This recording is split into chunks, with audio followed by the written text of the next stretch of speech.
Ya kalau ya ya kalau ditanya inspirasi ya tentu lumrah ya, biasa menjadi hal yang wajar. Pakai mic aja. Ada beberapa orang yang membuat lagu itu berdasarkan mungkin dari pengalaman pribadinya atau mungkin dari pengalaman orang terdekatnya. Tapi kalau saya pribadi sih hal yang mendasari saya untuk menentukan tema ini dari point of view industri kreatif, saya melihat lagu-lagu dengan tema seperti ini sudah jarang beredar ya. Dan itulah hal yang mendasari kenapa akhirnya saya memilih untuk kali ini temanya tentang cinta segitiga, tentang orang yang sudah memiliki pasangan,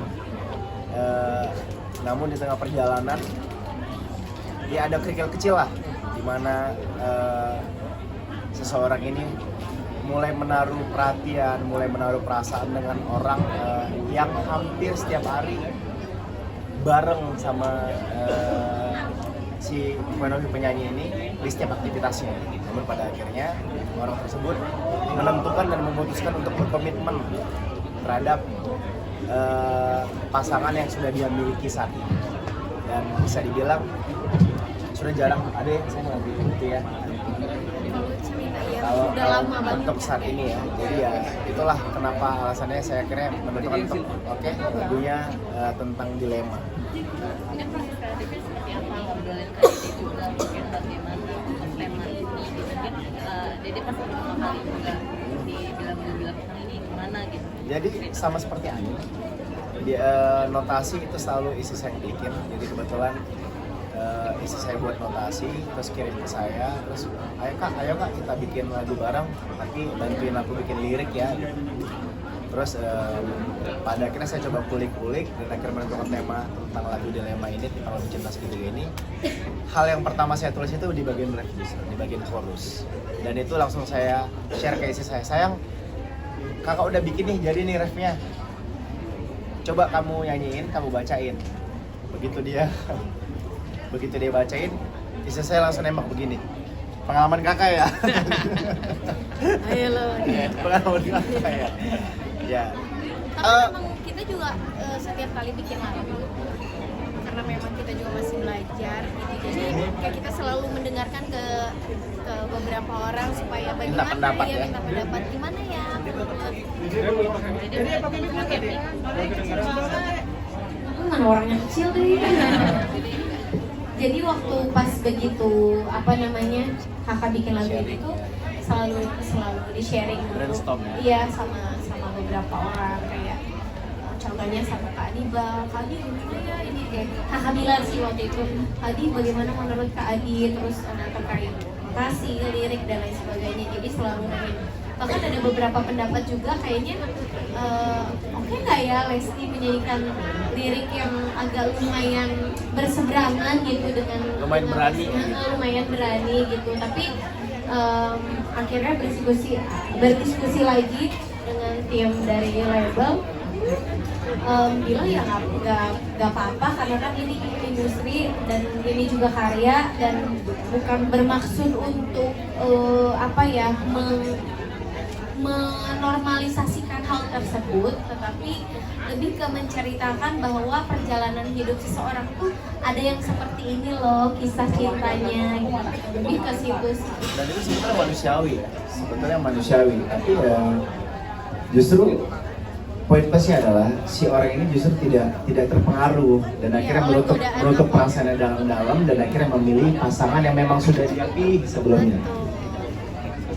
Jadi kalau kita ngomong soal klip ya, klip itu menarik ya, karena dia ada cerita. Kalau acting pasti Dede udah biasa kan. Tapi ini kan kali ini kan pakai cerita, ada dua cowok.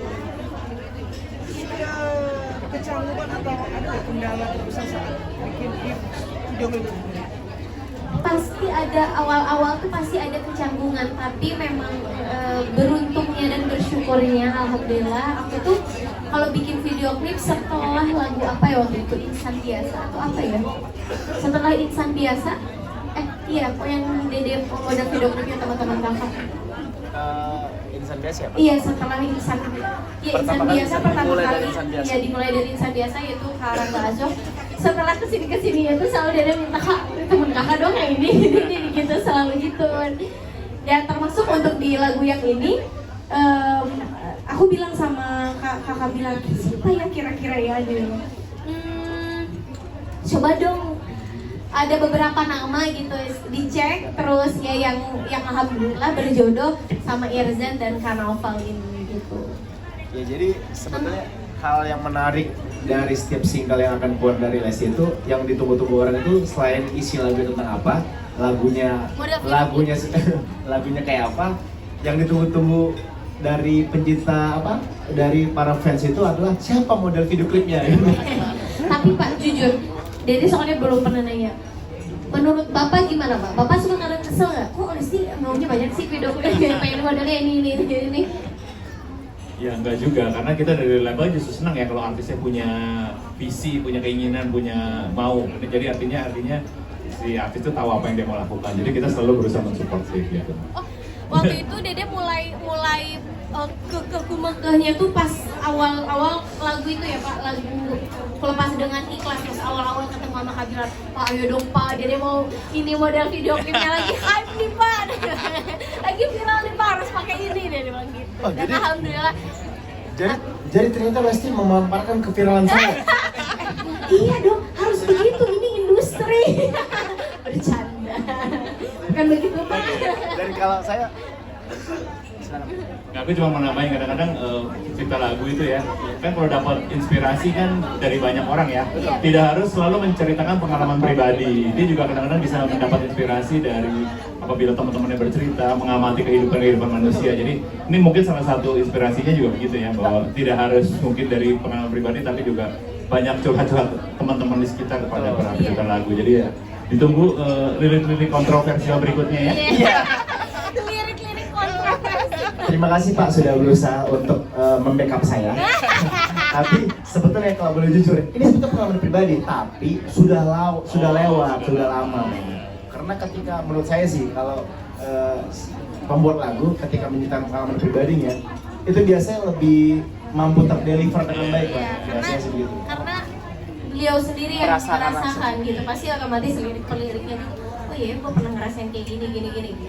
Iya, dan kembali lagi ke apa tadi poin video klip, kita tuh pertama saya selalu bersyukur karena memang berangkatnya dari pemain sinetron ya. Jadi untuk menggayat beberapa teman-teman artis sebagai model video klip, jadi aksesnya tuh lebih mudah gitu. Jadi ketika istri saya sih yang selalu banyak minta ini, ketika minta, Kak aku pengen ini, pengen itu. Jadi lebih mudah untuk mengakomodirnya gitu, alhamdulillah sejauh ini. Dan Pengen pakai pemain-pemain Bapak bisa dikondisikan. Tapi kenapa sih mungkin Kak Bilar jadi selalu melibatkan Kak Bilar biar ada, saya Kak Bilar takut nanti dalam video kita cowok-cowok nih biar bisa ngontrol apa gimana. enggak, dia mah nggak begitu Kak, kan akunya aja ganjen, gampel.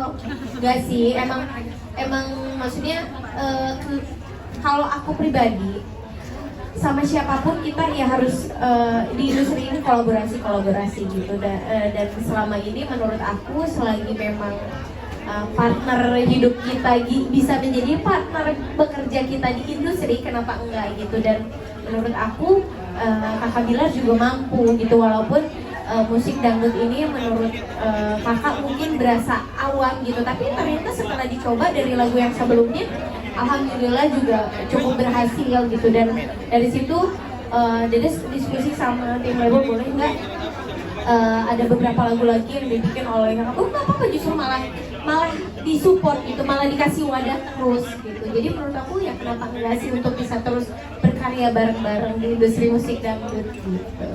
Seru kan dangdut? Seru banget.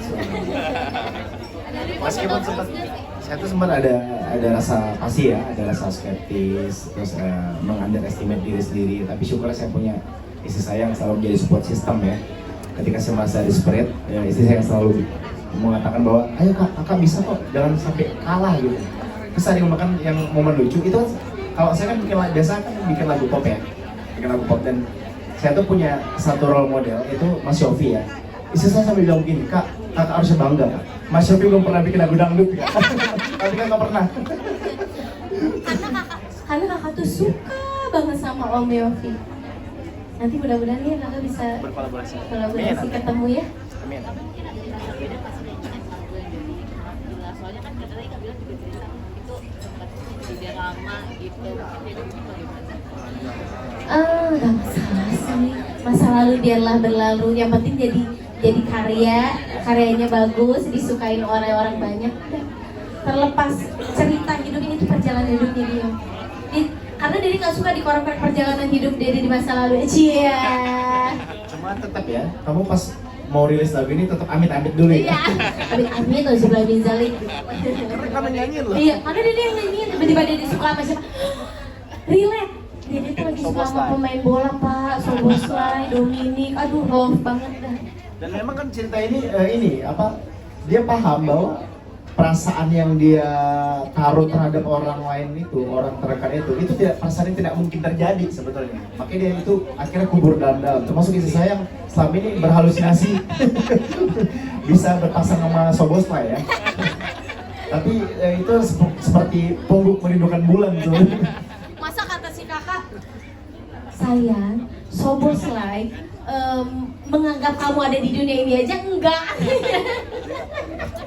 Dia nggak tahu ada aku di sini gitu. Tapi ada rusnya sih Kak, mungkin Dede nggak perlu pegang tangan, dari Saliman kan digantiin tuh jadi pemainnya yang Saliman sendiri. Ada Ya rules kan nggak? memang secara aturannya juga memang tidak boleh, tanpa diucapkan pun nggak udah paham gitu, dan memang udah disiapkan dengan baik gimana caranya supaya enggak touchy gitu ya, diminimalisir lah gitu. Sebenarnya nyolong aja sih kalau ini ya kadang-kadang dia sama istri Zan peluk ya diem ya gitu. Bercanda. Gimana Kak? Gini. Ya meskipun ini kan saya bisa dibilang sebagai konseptor juga bersama dengan tim juga, kita tuh selalu berusaha untuk memilih talent yang mampu menerjemahkan storyline yang kita ingin gitu, dan syukurnya mereka semua mampu menjawab tantangan tersebut. Dan tetap meskipun kita di industri kreatif, tapi karena istri saya sebagai model, saya selalu menaruh batasan-batasan juga, termasuk bagaimana physical touch gitu-gitu. Dan syukurnya beberapa pemain mengerti, beberapa talent mengerti, bahkan ada kayak Irzan kemarin ya, dalam case Irzan itu Irzan sendiri yang agak takut. Justru Kak biar aku gimana Kak? Dia sampai minta saran ke saya, Kak, saya minta Irzan untuk melakukan pegangan tangan. Bahkan Irzannya sampai gemeter Pak. Irzan sampai gemeter, udah Irzan, anggap saya di sini nggak ada gitu.